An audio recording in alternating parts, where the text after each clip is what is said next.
আমাদের উচিত দিনে কমপক্ষে 100 বার করে হলেও আলহামদুলিল্লাহ পড়া যাবে।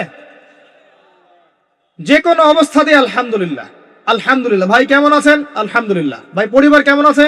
আলহামদুলিল্লাহ। ভাই চাকরি কেমন আছে, চলছে কেমন? আলহামদুলিল্লাহ। ব্যবসা কেমন? আলহামদুলিল্লাহ। এটা হচ্ছে সেই বান্দা নিদর্শন যার মনের মধ্যে আল্লাহর প্রতি ভক্তি শ্রদ্ধা আছে, যার মনের মধ্যে আল্লাহর নূর আছে। তার নিদর্শন হচ্ছে সে সব সময় শুকরিয়া আদায় করবে। একটা এক্সাম্পল দিচ্ছি, দেখেন ইব্রাহিম আলাইহিস সালাম ওই থাকতেন, আর এই যে এইখানে মক্কায় তার একজন স্ত্রী হাজারা আলাইহিস সালাম, ওইখানে একজন স্ত্রী সারা আলাইহিস সালাম। মনে আছে ঘটনা? আচ্ছা, তিনি আসলেন বাসায়, দরজায় নক করছেন যে বাসায় কে আছে? দরজার পিছন থেকে বলা হচ্ছে যে আমি। তিনি বলছেন ইসমাইল কোথায়? তখন আওয়াজ আসছে ইসমাইল শিকার করতে গেছে। তারপরে তাকে বলা হচ্ছে তোমরা কেমন আছো, স্বামী স্ত্রী তোমরা কেমন আছো? তো স্ত্রী জবাব দিচ্ছে আমরা ভালো নাই, আমাদের ঘরে অনেক অভাব, আমাদের অনেকের স্ত্রীর মতো। আছে না এরকম? সারা জীবন করে যাবেন, একটা কথাই শুনবেন শেষ বয়সে গিয়ে, জীবনে কিছুই পাইলাম না তোমার কাছে। নিজের মাথার ঘাম পায়ে ফেলে করতেই থাকবেন করতেই থাকবেন করতেই থাকবেন করতেই থাকবেন, কিন্তু আপনি শুনতেই থাকবেন কিছুই করলাম না, কিছুই পাইলাম না, কিছুই পাইলাম না। অমুক ভাবি কত ভালো আছে, অমুক কত ভালো আছে, অমুকের এত আছে, অমুকের তত আছে। সুবহানাল্লাহ। এটা আমাদেরই দোষ। কারণ বিয়ে করার সময় যারা দিনদারিতা না দেখে শ্বশুরের সম্পত্তি দেখবেন, সৌন্দর্যকে বেশি প্রাধান্য দিবেন, নিজের হারাম প্রেমকে বেশি প্রাধান্য দিবেন, নিজের ওই বংশমর্যাদা ইত্যাদি ইত্যাদিকে বেশি প্রাধান্য দিবেন, তখন তো আফসোস করতেই হবে, কিছু করার নেই। এই জন্যই তো নবী সাল্লাল্লাহু আলাইহি ওয়াসাল্লাম বলেছেন যে দিনদার স্ত্রীদেরকে দেখে বিয়ে করো, যার মধ্যে দিনের বুঝ আছে, জ্ঞান আছে, একে দেখে বিয়ে করো। তবে এখানেও একটা বিষয় আপনাকে সতর্ক করতে চাই যে প্রত্যেকটা বোরখার পিছনেই সঠিক দিনদারিতা থাকে না। অতএব এটা দেখেও ধোঁকা খাওয়ার কিছু নাই। দিনদারিতা আল্লাহর সাথে বান্দার মনের ব্যাপার। দিনের বেসিক কিছু প্রশ্নের মাধ্যমে আপনি তার উত্তর পেতে পারেন, দিনের বেসিক কিছু বুঝ আচরণ দেখে আপনি তার উত্তর পেতে পারেন, তার তাকওয়া দেখে আপনি উত্তর পেতে পারেন। একজন আমিরুল মুমিনিন খলিফা, তিনি রাত্রেবেলা জনগণের অভাব অনটন দেখেন। একদিন দেখতে দেখতে রাতে ক্লান্ত হয়ে পড়লেন, একটা দেয়ালের আড়ালে তিনি দাঁড়িয়ে বিশ্রাম নিচ্ছেন, বসে পড়েছেন। দেয়ালের পিছন থেকে তিনি আওয়াজ শুনছেন, মা আর মেয়ে কথাবার্তা বলছে। মা বলছে দুধে পানি মিশাও, আর মেয়ে বলছে যে ইত্তাকিল্লাহ, হে মা আল্লাহকে ভয় করো। তার মা বলছে এখানে তো ওমর নাই, ওমরের প্রশাসন নাই, ভয়ের কি আছে, মিশাও পানি মিশাও। তখন এই মেয়ে বলছে ওমর নাই তো কি হয়েছে, ওমর রব আল্লাহ তো জীবিত আছেন, তিনি দেখছেন। ওমর রাদিয়াল্লাহু আনহু পরের দিন ওই বাড়িটা মার্ক করে রাখলেন রাত্রেবেলা। পরের দিন তার ছেলেকে নিয়ে আসছেন এই বাসায়, এসে মেয়ে দেখাচ্ছেন, এই মেয়ে পছন্দ হয় কিনা দেখো। মেয়ে পছন্দ হয়ে গেছে। আমিরুল মুমিনিনের মানে রাষ্ট্রপ্রধানের ছেলের সাথে এই মেয়ের বিয়ে হয়ে গেল। দুধওয়ালি, দুধ ধোয়াচ্ছেন যেই মেয়ে। কি দেখে বিয়ে দিলেন? সৌন্দর্য দেখে? বংশমর্যাদা? শ্বশুরের টাকা? যৌতুক? এই কাজ যদি আমরা করতে না পারি, সংসারে শান্তি আসবে না, তখন কিছু করার থাকবে না ভাই। কারণ এই ফিতনায় একবার ঢুকে গেলে জীবনটা মেসাকার। এগুলো ডিল করতেই দিন দিন অনেক চলে যাবে। দিনের ফিকির পরে দেখবেন পরিবার সামলাতেই সময় শেষ, দিন শেষ। মানসিকভাবে যদি আপনি ফ্রেশ না থাকেন, ভালো না থাকেন, সাউন্ড না থাকেন, আপনি দিনের জন্য কিন্তু কিছু করতে পারবেন না। আর পরিবারে যদি নেককার স্ত্রী না থাকে, আপনি মানসিকভাবে ভালো থাকবেন না, ভালো থাকবেন না। এটা প্র্যাকটিক্যাল কথা। তো ওই যে স্ত্রী বলছে আমরা ভালো নাই, ইসমাইল শিকার করতে গেছে, আমরা ভালো নাই, একবেলা খাই একবেলা খেতে পারি না, ভালো নাই। ইব্রাহিম আলাইহিস সালাম বলছেন ঠিক আছে, ইসমাইল বাসায় আসলে ওকে বলো যে তার বাবা এসেছিল, আর তাকে বলো যে ঘরের চৌকাঠটা যেন পরিবর্তন করে। কথা কি বুঝতে পারছেন? ইসমাইল আলাইহিস সালাম আসলেন, একজন বৃদ্ধা লোক এসেছিল বাসায়, তোমার বাবা পরিচয় দিয়েছে। কি বলেছে? বলেছে যে ঘরের দরজা যেন পরিবর্তন করি। তখন তিনি বলছেন তুমি কি এমন বলেছিলে যার কারণে এই কথাটা বলেছে? তো তিনি বলছেন আমি বলেছি আমরা ভালো নাই, আমরা অভাবে আছি, তুমি শিকারে গেছো ইত্যাদি। তখন তিনি বলছেন তুমি ভুল করেছো, তিনি আমার বাবা ছিলেন, তিনি একজন নবী, তিনি ইনডাইরেক্টলি আমাকে বলেছেন আমি যেন তোমাকে তালাক দেই। এক কথায় তালাক হতে পারে? দিনদারিতা না থাকলে তালাক দেয়া যায়? যদি ধৈর্য ধরতে ধরতে ধরতে ধরতে আপনি অতিষ্ঠ হয়ে যান, দিনের ব্যাপারে আর কম্প্রোমাইজ করতে পারেন না, সেক্ষেত্রে তালাক একটা অপশন আছে। এটা খারাপ নয়, যদিও এটা মন্দের ভালো একটা অপশন, কিন্তু সবর করতে উৎসাহিত করা হয়েছে।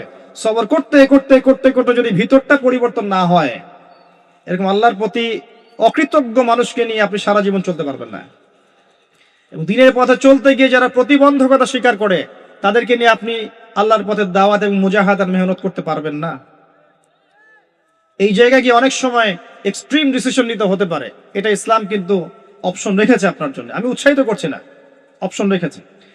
এরপরে আবার তিনি আসলেন অনেক বছর পর, এসে আবার নক করলেন যে আসসালামু আলাইকুম। ওয়ালাইকুম সালাম। ইসমাইল কোথায়? শিকার করতে গেছে। তোমরা কেমন আছো? আলহামদুলিল্লাহ, আমরা অনেক ভালো আছি।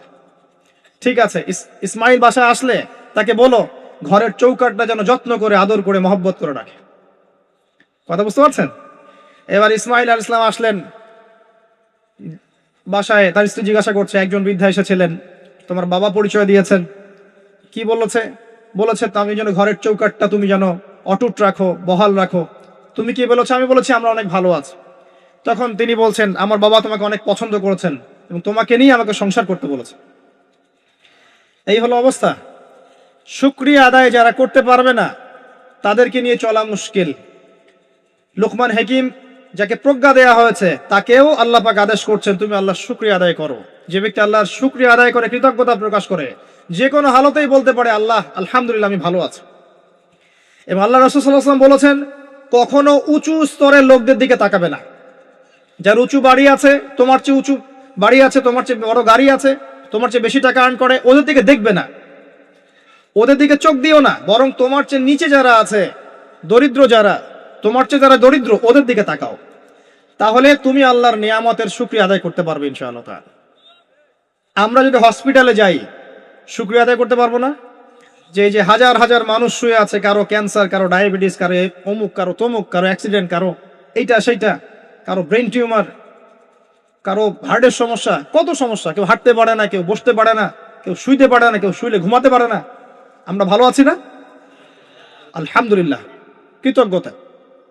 যখন আপনি আপনার চেয়ে বিপন্ন কোনো মানুষকে দেখবেন, দেখে যদি এই দোয়াটা পড়েন, আলহামদুলিল্লাহিল্লাযী আফানি মিম্মা ইবতালাকা বিহি ওয়া ফাদ্দালানি আলা কাসীরিম মিম্মান খালাকা তাফদীলা। আল্লাহর শুকরিয়া আদায় করছি যে আল্লাহ তোমাকে যে বিষয় দিয়ে পরীক্ষা করেছেন, আমাকে তার থেকে নিরাপদ রেখেছেন, এবং হাজার মানুষের চাইতে আল্লাহ পাক আমাকে উত্তম জায়গায় রেখেছেন, ভালো রেখেছেন। এই দোয়াটা যে ব্যক্তি পড়বে, ওই বিপদ তাকে স্পর্শ করবে না ইনশাআল্লাহ। এভাবে আপনি আল্লাহর শুকরিয়া আদায় করতে পারেন। আর আল্লাহ পাকের শুকরিয়া আদায় করার সবচাইতে বড় নিদর্শন হচ্ছে আপনি আল্লাহর আদেশ নিষেধ মেনে চলছেন কিনা। যে ব্যক্তি আল্লাহর আদেশ এবং নিষেধকে মেনে চলছে, এ ব্যক্তি প্রকৃতপক্ষে আল্লাহর শুকরিয়া আদায় করছে, তাই নয় কি? খালি মুখে যদি বলি আমি আল্লাহর শুকরিয়া আদায় করি, নামাজ নাই, সওম নাই, যাকাত নাই, কিচ্ছু নাই, মুখে মুখে বলছি আমি আল্লাহকে অনেক ভালোবাসি, এই ভালোবাসার দাম আছে? আল্লাহ পাক কি বলেছেন? যে তোমরা যদি আল্লাহর ভালোবাসা পেতে চাও, কুল ইন কুনতুম তুহিব্বুনাল্লাহ ফাত্তাবিউনি, আমার অনুসরণ করো। কার অনুসরণ? মুহাম্মদ সাল্লাল্লাহু আলাইহি ওয়াসাল্লামের অনুসরণ করো, তার সুন্নাহ মাফিক জীবন করো। ইনশাআল্লাহ আল্লাহ পাক তোমাদেরকে মাফ করে দিবেন, আল্লাহও তোমাদেরকে ভালোবাসবেন ইনশাআল্লাহ। লুকমান আলাইহিস সালামকে আমি আলাইহিস সালাম বলছি এই অর্থে তার উপর শান্তি বর্ষিত হোক, এই অর্থে বলছি। এরপর পরের আয়াতে লুকমান আলাইহিস সালাম, লুকমান হাকিম, তিনি বলছেন ওয়াইজ ক্বালা লুকমান লিবনিহি, তার সাথে তার সন্তানের একটা কনভারসেশন হচ্ছে। এটা ভালো করে শোনেন, তার সাথে তার সন্তানের একটা কনভারসেশন হচ্ছে। তিনি তার সন্তানকে কিছু নসিহত করছেন, ওয়াজ করছেন। যেই নসিহতগুলো আল্লাহ পাকের কাছে এত ভালো লেগেছে, আল্লাহ পাক কুরআনুল কারীমের মতো কিতাবে সেটাকে নিয়ে এসেছেন। কিয়ামত পর্যন্ত এটা থাকবে ইনশাআল্লাহ। কিয়ামত পর্যন্ত একজন বাবা একজন ছেলের এই কনভারসেশন থাকবে ইনশাআল্লাহ। আমরা তো মনে করি সন্তানকে মানুষ করবে তার মা, এখানে আমরা দেখছি সন্তানকে নসিহত করছেন তার বাবা। আমরা ইউসুফ আলাইহিস সালামের ক্ষেত্রেও সেটাই দেখেছি, যে সন্তানকে নসিহত করছেন তার বাবা। আমরা কোরআন ঘাটলে দেখি যে বাবা সন্তানকে নসিহত করেন, মা নসিহত কম করেন। জি, ইব্রাহিম আলাইহিস সালাম কথা বলছেন তার সন্তানের সাথে, ইউসুফ আলাইহিস সালামের সাথে তার বাবা কথা বলছেন, লুকমান আলাইহিস সালামের সাথে তার সন্তান কথোপকথন হচ্ছে। তাহলে কোরআন দেখাচ্ছে বাপ কা বেটা, বাপ যেমন সন্তান তেমন। বাপ হবে সন্তানের রিয়েল গার্ডিয়ান, মা তাকে মানুষ করবে, ইলম প্রজ্ঞা বাস্তবতা শেখাবে কে? বাবা। আর আমাদের বাবারা এখন মানি মেকিং মেশিন, তারা খালি টাকা আর্ন করার মেশিন। সকাল 10টায় বেরাবে, আবার রাত 10টায় আসবে। সন্তানের সাথে বাবার কোনো মিল মহব্বত নাই, দেখাশোনাই নাই। এটা ঠিক নয়। সন্তানকে মানুষ করতে হবে বাবাকে, তাকে প্যারেন্টিং শেখাতে হবে। আমাদের বাবাদেরকে প্যারেন্টিং শেখাতে হবে, মাদেরকেও শেখাতে হবে। আসেন আমরা এখান থেকে দেখব কিভাবে তিনি তার সন্তানকে নসিহত করছেন। এই নসিহত শুধু সন্তানের জন্য নয়, প্রত্যেকটা মানুষের জন্যই। আমরা এই নসিহতগুলোর মধ্য দিয়ে আমাদের লেকচারের ইতি টানবো ইনশাআল্লাহ তাআলা। আসুন, ওয়াইজ ক্বালা লুকমান লিবনিহি, যখন লুকমান হাকিম তার সন্তানকে বলেছিলেন, কি বলেছেন? ইয়া বুনাই, আদর করে বলছেন, হে আমার সন্তান, বাবা শুনো, লা তুশরিক বিল্লাহ। প্রথম নসিহত কি? আল্লাহর সাথে শিরিক করো না। লা তুশরিক বিল্লাহ, আল্লাহর সাথে শিরিক করো না। আমরা আমাদের সন্তানকে প্রথম কি শিখাই? Humpty Dumpty sat on a wall. আমরা শিখাই Jack and Jill went up the hill. আমরাও শিখেছি। জ্যাক একটা ছেলের নাম, জিল একটা মেয়ের নাম, ওয়েন্ট আপ দ্য হিল আপনাদের পাহাড়ে চলে গেল, ওই বান্দরবনের পাহাড়ের কোনায় চলে গেল একটা ছেলে একটা মেয়ে। তারপর কোনায় গিয়ে কি করলো সেটা আপনারাই বোঝেন। তা আমরা ছোটবেলা থেকে বাচ্চাকে শিখাই Jack and Jill went up the hill. কি বুঝলেন? প্রত্যেকটা ক্ষেত্রে সমস্যা। আপনি শরিয়াতে কি শিখাচ্ছেন? আমটি আপনি খাবেন পেরে? কার গাছের আম আপনি পেরে খাবেন? যাত্রার গাছের আম আপনি পেরে খাইতে পারবেন? শুরুতে অজগর আসছে তেরে, সন্তানকে ভয় দেখে, অজগর তেরে আসছে। ওই বাচ্চা অজগরের কি বোঝে? শরিয়তে অজগর আসছে তেরে, ভয়, আগে ভয় শেখানো হচ্ছে। শরিয়তে অজগর আসছে তেরে, ভয়, আপনি ভয় পাচ্ছেন, বাচ্চা ভয় পাচ্ছে, রাত্রে ঘুমের স্বপ্ন দেখবে অজগর তেরে আসছে। হ্যাঁ, আপনি বাচ্চার সাথে যে কথোপকথনগুলো করবেন রাত্রে, সেগুলো সে স্বপ্ন দেখতে পারে। শরিয়াতে আপনি শেখাচ্ছেন আমটি খাবো পরে, কার গাছের আম পেরে খাবেন? গাছ কি আপনার? যাত্রার গাছের আম পেরে খাবে? সে চুরি করা শিখলো সে। এই তো হচ্ছে এখানে শাব্দিকভাবে পরিবর্তন না আনতে পারলে, নৈতিকতা না ঢুকাতে পারলে সমস্যা তো। আর কালচার এভাবেই চলছে কেন? কেউ এগুলো নিয়ে মাথা ঘামায় না কেন?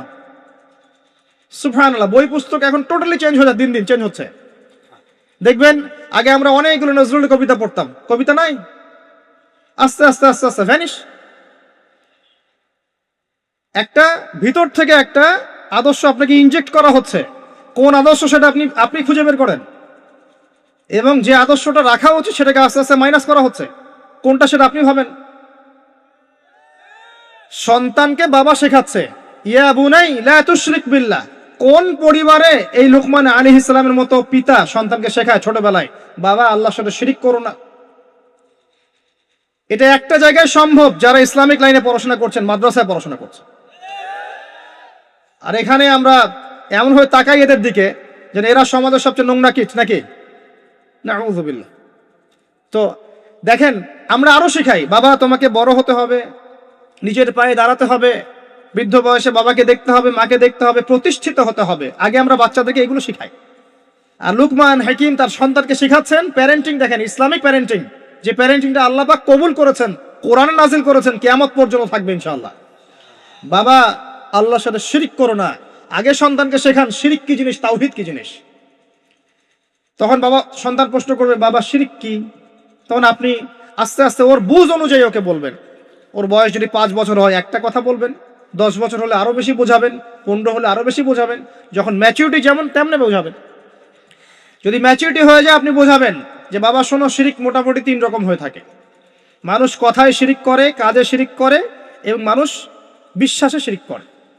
যেমন কেউ যদি মনে করে বাবা যে আল্লাহ বলতে কেউ নাই, তাহলে শিরক হবে।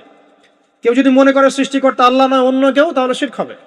কেউ যদি মনে করে যে আল্লাহর পাশাপাশি আরো সৃষ্টিকর্তা আছে, তাহলে শিরক হবে। সন্তান বুঝবে না, একটা স্কুলের বাচ্চা বুঝবে না, ক্লাস 9-10 এর বাচ্চা বুঝবে না, কলেজের বাচ্চা বুঝবে না, একদম ছোট বাচ্চা কিছুই বোঝে না, ওকে বোঝানো যায় না আল্লাহ তোমাকে সৃষ্টি করেছেন, আল্লাহ ছাড়া কেউ নাই সৃষ্টিকর্তা। আল্লাহ তোমাকে সৃষ্টি করেছেন হয়তো বুঝবে না, আল্লাহ তোমাকে বানিয়েছেন ও বুঝবে না। আল্লাহ তোমাকে বানিয়েছেন, এই দেখো বাবা বাড়িটা আমরা বানিয়েছি, তোমার বাড়ি আমাদের বাড়ি আমরা বানিয়েছি, ও বুঝবে না? আল্লাহ তোমাকে বানিয়েছেন, তুমি মায়ের পেটে ছিলে, সেখান থেকে আল্লাহ তোমাকে দুনিয়ায় নিয়ে এসেছেন, বুঝবে না? বাচ্চাদের একটা ফিলোসফি থাকে, বাচ্চারা অনেক কিছু বোঝে, জানেন? বাচ্চারা অনেক কিছু বোঝে। একটা বাচ্চাকে আপনি বলেন প্যান্টটা খোলো তো, ও খুলবে না জীবনেও। একটা বাচ্চাকে বলেন এই তোমার প্যান্টটা খোলো, দেখি তুমি মুসলমানি করেছো কিনা। আমরা মজা করি না ছোটবেলায়, বাচ্চারা খুলতে চায় না, কারণ এই যে লজ্জাশীলতা আল্লাহ পাক দিয়ে তাকে পৃথিবীতে পাঠিয়েছেন। বাচ্চাদের ফিলোসফি আছে, এটা নিয়ে যারা বাচ্চাদেরকে নিয়ে পড়াশোনা করে, আপনার কোর্স করায়, ট্রেনিং দেয়, তাদেরকে জিজ্ঞাসা করেন। বাচ্চাদের সাথে শুদ্ধ ভাষায় কথা বলতে বলা হয়, বাচ্চাদের সাথে শুদ্ধ ভাষায় কথা বলতে বলা হয়, যাতে ওরা শুদ্ধ ভাষা শেখে। বাচ্চাদের সাথে বাচ্চাদের মতো আচরণ করতে নিষেধ করা হয়, এখন তাদের সাথে ম্যাচিউরড আচরণ করতে উৎসাহিত করা হয়, তারা শিখবে বাস্তবতা কি জিনিস। বাচ্চাদেরকে বেশি বেশি খেলাধুলা করতে উৎসাহিত করা হয়, খেলার মধ্য দিয়ে নেতৃত্ব দেওয়ার গুণাবলী অর্জন হয়। ওদেরকে মাঠে খেলতে দিতে হয়, বৃষ্টি কাদায় মাখামাখি করতে দিতে হয়, ওরা বুঝবে। গায়ের সাথে যখন মাটি লাগবে, প্রকৃতির সাথে মিশবে, ওরা হৃদয়টা বড় হবে। দেখবেন মুহাম্মদ সাল্লাল্লাহু আলাইহি সাল্লামকে যখন তিনি জন্ম নিয়েছেন, প্রথম 4-5 বছর তাকে ওই আরবের বেদুইনদের কাছে রাখা হয়েছে। ওখানে তিনি ভাষা শিখেছেন, মরুভূমিতে দৌড়িয়েছেন, খেলেছেন, ফিজিক্যালি স্ট্রং হয়েছেন, ভাষা শিখেছেন, শুদ্ধ কথা শিখেছেন। এরপরে হৃষ্টপুষ্ট হয়ে তারপর মায়ের কাছে ফেরত দেওয়া হয়েছে। এখনকার জেনারেশনে বাচ্চাগুলোকে দেখেন কিভাবে বড় হয়ে ওঠে। আসেন, অনেক লম্বা হয়ে যাবে, আগে পয়েন্টে চলে আসেন। বাচ্চাকে বোঝানো যায় না, যে এর বয়স হিসাবে আপনি বুঝাবেন যে কেউ যদি মনে করে যে বাবা আল্লাহর পাশাপাশি অন্য কোন সৃষ্টিকর্তা আছে যে তোমাকে বানিয়েছে, তাহলে শিরক হয়ে যাবে। আর শিরকটা হচ্ছে এমন একটা পাপ। শিরকটা কি আব্বু জিজ্ঞাসা করবে, বাবা শিরক এমন একটা পাপের নাম যেই পাপটা আল্লাহ পছন্দ করেন না। এটা একটা খারাপ জিনিস, পাপ হয়তো বুঝবে না। শিরক একটা কি জিনিস? খারাপ জিনিস। শিরক খারাপ। তোমাকে আমি আদর করছি আব্বু, এটা ভালো না? বলবে হ্যাঁ ভালো। তোমাকে যদি একটা থাপ্পড় দিই, খারাপ না? যে হ্যাঁ খারাপ। শিরক একটা খারাপ জিনিস, বাচ্চাকে বোঝানো যাবে না। বোঝাতে গেলে পারলে সবকিছু বোঝানো সম্ভব। আর আরেকটু ম্যাচিউর যখন হয়েছে, এই বাচ্চা তো ম্যাচিউর, যাকে বোঝানো হচ্ছে ইন্না শিরকা লাযুলমুন আযীম, এ তো ম্যাচিউর বাচ্চা, স্কুল কলেজ এই লেভেলের বাচ্চা। তো তাকে বোঝান যে কেউ যদি আল্লাহ ছাড়া অন্য কারো নামে কসম করে, শিরক হয়ে যায়। কেউ যদি আল্লাহ ছাড়া অন্য কারো নামে নজর মানত করে, শিরক হয়ে যায়। কেউ যদি আল্লাহ ছাড়া অন্য কারো নামে কুরবানি দেয়, শিরক হয়ে যায়। কেউ যদি আল্লাহ ছাড়া অন্য কারো জন্য ইবাদত করে, নামাজ পড়ে, রোজা রাখে, হজ করে, যাকাত দেয়, শিরক হয়ে যাবে। কেউ যদি আল্লাহ ছাড়া অন্য কারো কাছে চায়, তাহলে শিরক হয়ে যাবে, ইত্যাদি ইত্যাদি। এগুলো বোঝানো সম্ভব নয়? সম্ভব। এতটুকু তো বলা যায় আল্লাহ থেকেই সবকিছু হয়, মানুষের কোনো ক্ষমতা নাই। বুঝবে না সে? ইন্না শিরকা লাযুলমুন আযীম। বাচ্চাকে প্রথম শিখাচ্ছেন তার বাবা, বাবা শিরক করো না। শিরক হচ্ছে সবচেয়ে বড় জুলুম, সবচেয়ে বড় পাপ। আর আমরা আপনাদেরকে বলছি, শিরকের পাপ নিয়ে কেউ যদি মারা যায়, 99% সম্ভাবনা সে ব্যক্তি জাহান্নামে যাবে। 99% সম্ভাবনা কেউ যদি শিরকের পাপ নিয়ে মারা যায়, 99% সম্ভাবনা হচ্ছে সে ব্যক্তি জাহান্নামে যাবে। কারণ আল্লাহ পাক শিরকের গুনাহ ছাড়া যে কোনো গুনাহ মাফ করতে পারেন, শিরকের গুনাহ আল্লাহ পাক মাফ করেন না। শিরক ছাড়া যে কোনো গুনাহ আল্লাহ যাকে ইচ্ছা মাফ করতে পারেন। আমরা কি শিরক করব? তাওহীদ শিখবেন। একটা বইয়ের নাম বলে দেই, পড়ে নিয়ে তাওহীদ শিখতে পারবেন। বইটার নাম কিতাবুত তাওহীদ। কি নাম? কিতাবুত তাওহীদ। এখানে শিরকের সমস্ত ক্লাসিফিকেশন দেয়া আছে। কি করলে, কি চিন্তা করলে, কি বললে, কি আমল করলে শিরক হবে, সব লেখা আছে। তাকদীরকে অস্বীকার করলে শিরক হয়ে যায়। আল্লাহ পাকের হালালকে কেউ হারাম করলেও শিরক হয়, হারামকে হালাল করলেও শিরক হয়। এই যে এখন কিছু মানুষ বলছে মুহাম্মদ সাল্লাল্লাহু আলাইহি ওয়াসাল্লাম শেষ নবী নন, আরো নবী নাকি আসতে পারে। শিরক আর কুফর। কেউ বলছে যে ভাগ্য বলতে কিছু নাই, আমি নিজে যা করব তাই ভাগ্যে লেখা থাকবে, শিরক হয়ে যায়। এমনও বলছে মানুষ, এখন নতুন নতুন অনেক ফিতনা। এখন বলছে আমরা শুধু কোরআন মানি, হাদিস মানি না। আছে না? শিরক এবং কুফর। আসেন, এরপরে তার সন্তানকে তিনি কি বলছেন? আল্লাহ পাক এই কথাগুলো সবার জন্য নসিহত করছেন।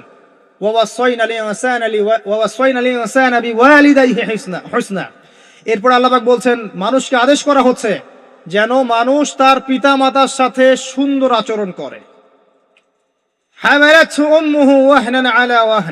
তার মা তাকে কষ্টের পর কষ্ট সহ্য করে গর্ভধারণ করেছে। ওয়াফিসালুহু ফি আমাইন, তাকে প্রসব করেছেন এবং 2 বছর দুধ পান করিয়েছেন। আনিশকুরলি, মানুষকে আদেশ করা হচ্ছে যেন মানুষ আমার শুকরিয়া আদায় করে, আল্লাহ পাক বলছেন। ওয়ালি ওয়ালিদাইক, এবং তার পিতামাতার শুকরিয়া আদায় করে। ওয়া ইলাইয়াল মাসির, আমার কাছেই ফিরে আসতে হবে। এই যে একটা আয়াতে কত শিক্ষা। সন্তানকে শেখানো হচ্ছে পিতামাতার সাথে ভালো আচরণ করো। সন্তানকে ছোটবেলা থেকে যদি শেখানো যায় যে পিতামাতা কি জিনিস, ওই সন্তানকে বড় হয়ে বৃদ্ধাশ্রমে বাবা মাকে পাঠাবে? ওই সন্তান পাঠাবে যাকে আপনি মানুষ করতে পারছেন না, সময় দিতে পারছেন না। আপনিও ব্যস্ত, আপনার স্ত্রীও ব্যস্ত, ফ্যামিলিস্ট রেভলিউশন, আপনিও ব্যস্ত, স্ত্রীও ব্যস্ত। বাচ্চা মানুষ হচ্ছে ওই যে ডে কেয়ার সেন্টারে কাজের বুয়ার কাছে, তো কাজের বুয়ার আদর্শই সে বড় হবে।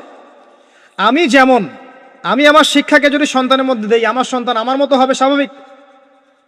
আমার শিক্ষা না পেয়ে যদি অন্য কারো শিক্ষা সে পায়, তাহলে তার মতো হতে পারে, এটাই স্বাভাবিক। আপনি আপনার জায়গা থেকে চেষ্টা করলেন, ভবিষ্যতে গিয়ে আমাদের অবর্তমানের সন্তান কোন পথে যাবে আমরা জানি না। জানি নূহ আলাইহিস সালামের সন্তান বিপদগামী হয় নাই? হয়েছে, এটা পরের ব্যাপার। আমরা তো আমার জায়গা থেকে চেষ্টা করব না? সন্তানকে শেখানো হচ্ছে পিতামাতার সাথে ভক্তি শ্রদ্ধা করে চলো, কারণ তোমার মা তোমাকে কষ্টের পর কষ্ট সহ্য করে জন্ম দিয়েছেন।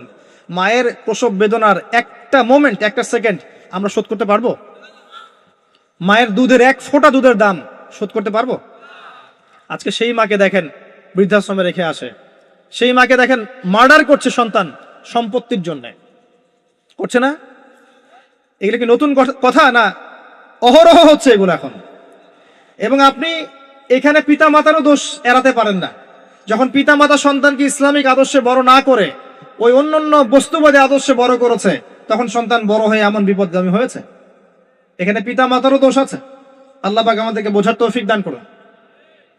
আল্লাহ পাক এরপরে আবারও বলছেন, আমার শুকরিয়া আদায় করো, তোমার পিতা মাতারও শুকরিয়া আদায় করো। মনে রেখো, আমার কাছেই তোমাদেরকে ফিরে আসতে হবে। একটা দোয়া আল্লাহ শিখিয়ে দিয়েছেন অন্য একটা সূরার মধ্যে, যে যখন তোমাদের পিতা মাতা বৃদ্ধ বয়সে চলে যাবে, তাদের সাথে এমন আচরণ করো যে উফ শব্দটা পর্যন্ত তাদেরকে বলো না। উফ শব্দটাও বলো না, বিরক্তি ভরে উফ শব্দটিও করো না। কোন সূরায় আছে? সূরা বনী ইসরাঈলের মধ্যে আছে। وقضى ربك ألا تعبدوا إلا إياه وبالوالديه إحسانا وإما يبلغن عندك الكبر أحدهما أو كلاهما فلا تقل لهما أف ولا تنهرهما وقل لهما قولا كريما واحفظ لهما جناح الذل من الرحمة, তাদের জন্য ভালোবাসার এই বাহু প্রশস্ত করে দাও। ওয়াকুর রাব্বিরহামহুমা কামা রাব্বায়ানি সগীরা। আমরা এই দোয়াগুলো করব পিতামাতার জন্য। আল্লাহ পাক তৌফিক দান করুন। যাদের পিতামাতা নাই তারা জানে মা কি জিনিস আর বাবা কি জিনিস। আরেকটা হাদিস বলি আপনাকে, অন্যদিকে যাচ্ছি। নবী সাল্লাল্লাহু আলাইহি ওয়াসাল্লাম বলেছেন 3 ব্যক্তির জন্য ধ্বংস, তার মধ্যে এক ব্যক্তি হচ্ছে সেই ব্যক্তি যে ব্যক্তি রমজান মাসকে পেয়েছে, নিজের আমল করে গুনাহ মাফ করাতে পারে নাই। 2 নম্বর সেই ব্যক্তি যে ব্যক্তি বৃদ্ধ পিতামাতাকে পেয়েছে, দুজনের একজনকে পেয়েছে বা দুজনকে পেয়েছে, তাদের খেদমত করে জান্নাত লাভ করতে পারে নাই। আর 3 নম্বর সেই ব্যক্তি যার সামনে নবীর নাম উচ্চারণ করা হয়, নাম শুনে সে দরুদ পড়ে না, সাল্লাল্লাহু আলাইহি ওয়াসাল্লাম বলে না। এখানে আছে পিতামাতাকে পেয়েছেন, তাদের খেদমত করে জান্নাত লাভ করতে পারছি না, আমার জন্য ধ্বংস। বলুন নাউজুবিল্লাহ।